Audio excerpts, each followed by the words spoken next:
You ask Tiger to solve. This deals with linear equations with one unknown. The final result is x equals 5. Let's solve it step by step. Group all x terms on the left side of the equation. Subtract 2x from both sides. Simplify the arithmetic. Group like terms.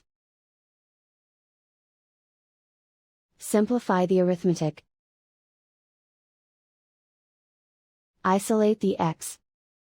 Divide both sides by 3.